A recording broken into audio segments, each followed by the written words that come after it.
সাধারণ সম্পাদক মহোদয় বরাবর আমরা এটা উপস্থাপন করব। আমাদের উপর যে গুরু দায়িত্ব, যেখানে প্রায় 22 লক্ষ কর্মকর্তা কর্মচারীর উপর আমাদের যে গুরু দায়িত্ব দিয়েছে, আমরা চেষ্টা করেছি আমাদের ক্ষুদ্র দিনের মধ্যে। আমি কতটুকু পেরেছি সেটা আপনারা বিচার করবেন।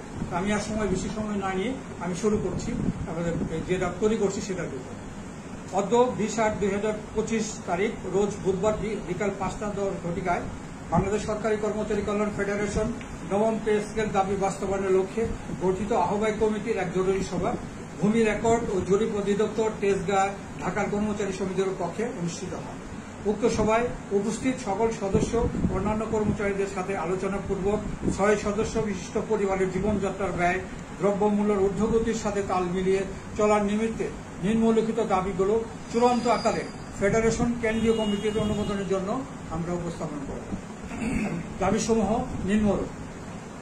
আমাদের দাবি হচ্ছে 1:4 এই আকারে অনুপাতে সর্বনিম্ন স্কেল 35,000 টাকা এবং সর্বোচ্চ স্কেল হচ্ছে 1,40,000 টাকা করার দাবি করছি।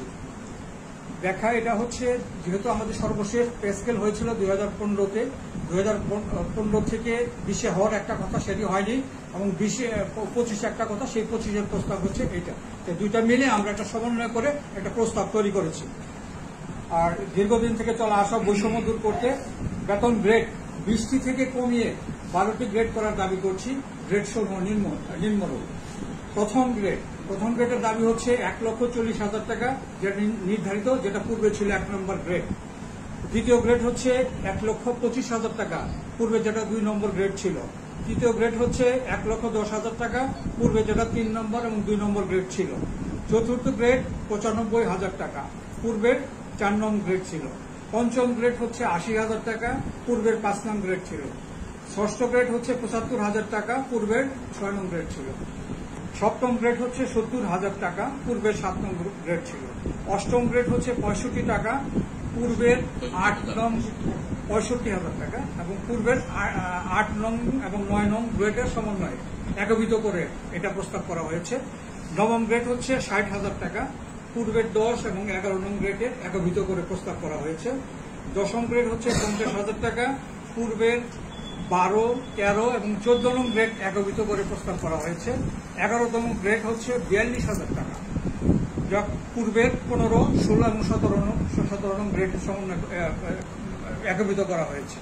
12তম গ্রেড হচ্ছে 35,000 টাকা, পূর্বের 18, 19 এবং 20 নং গ্রেড। তাহলে সর্বোচ্চ হচ্ছে 1,40,000 এবং সর্বনিম্ন হচ্ছে 35,000 টাকা, 1:4 হারে। আর আমাদের দাবিগুলো, ভাতার বিষয়ে আমাদের কিছু দাবি আছে, সেই দাবিগুলো আমি করছি। বাড়ি ভাড়া ভাতা ঢাকা মহানগরের মূল বেতনের জন্য 80,000 টাকা, বিভাগীয় শহরে 70,000 টাকা, 80%, দুঃখিত। ঢাকা মহানগরের মূল বেতনের 80%, বিভাগীয় শহরে 70%, জেলা শহরে 65%, উপজেলা এবং থানা শহরে 60%। চিকিৎসা ভাতা 10,000 টাকা দাবি করছি। ব্যাখ্যা হচ্ছে, এখানে একজন চিকিৎসকের ফি বর্তমানে 1,500 টাকা থেকে 2,000 টাকা। রিপোর্ট দেখানো ফি হচ্ছে 500 টাকা। একজন রোগীকে রোগ নির্ণয়ের জন্য পরীক্ষা নিরীক্ষা করতে কমপক্ষে 5 থেকে 6,000 টাকা 6 সদস্য বিশিষ্ট পরিবারের চিকিৎসা ব্যয় হিসাবে ধরা হয়েছে। শিক্ষা ভাতা 1 সন্তানের জন্য 3,000 টাকা এবং 2 সন্তানের জন্য 6,000 টাকা। যাতায়াত ভাতা 3,000 টাকা। লাঞ্চ ভাতা বা টিফিন ভাতা দৈনিক 150 টাকা হারে দাবি করছি। ধোলাই ভাতা 600 টাকা। শ্রান্তি বিনোদন ভাতা 3 বছরের পরিবর্তে 2 বছরের প্রদান, অর্থাৎ আগে 3 বছর ছিল, এখন আমরা 2 বছর দাবি করছি। পূর্বের ন্যায় টাইম স্কেল ও 3টা টাইম স্কেল ও একটা সিলেকশন গ্রেড পুনর্বহালের দাবি করছি। আগে 3টা টাইম স্কেল ছিল এবং সিলেকশন গ্রেড ছিল, যা 2015 পে স্কেল অনুযায়ী যেটা বন্ধ করেছিল আর কি, সেটা আমরা পুনরায় চালু করার জন্য দাবি করছি। বার্ষিক বেতন বৃদ্ধি 5% ছিল, আমরা সেটার পরিবর্তে চাচ্ছি 20%। পাহাড়ি ভাতা 40% এবং উপকূলীয় ভাতা 30% করার প্রস্তাব করছি। ঝুঁকি ভাতা সংক্রামক ব্যাধি, বক্ষব্যাধি, কুষ্ঠ, ক্যান্সার, হাসপাতাল, রেডিয়েশন নিয়ে কাজে নিয়োজিত কর্মকর্তা ও কর্মচারীদের ন্যায় আবহাওয়া অফিস, বিদ্যুৎ অফিসে নিয়োজিত কর্মকর্তা ও কর্মচারীদের ঝুঁকি ভাতার আওতায় এনে 750 টাকা থেকে বাড়িয়ে 1500 টাকা বৃদ্ধি করার দাবি করছি। পেনশন 90%-এর পরিবর্তে 100% এবং আনুতোষিকের হার 230 টাকা, বর্তমানে 230 টাকা আছে, 230 টাকার পরিবর্তে 500 টাকা বৃদ্ধি করার দাবি করছি। পেনশনারদের চিকিৎসা ভাতা 2500 টাকা থেকে বাড়িয়ে 10,000 টাকা দাবি করছে। যারা পেনশনে আছে তারা এখন 2500 টাকা পায়, আমরা 10,000 টাকা প্রস্তাব করছি।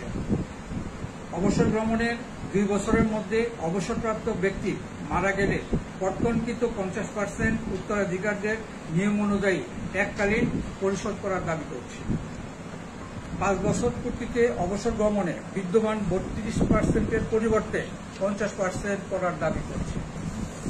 যে সকল কর্মচারী অফিস ড্রেস পায় তাদের গ্রেড ভিত্তিক প্রাপ্যতা অনুযায়ী পোশাকের টাকা বেতনের সাথে যুক্ত করার দাবি করছি।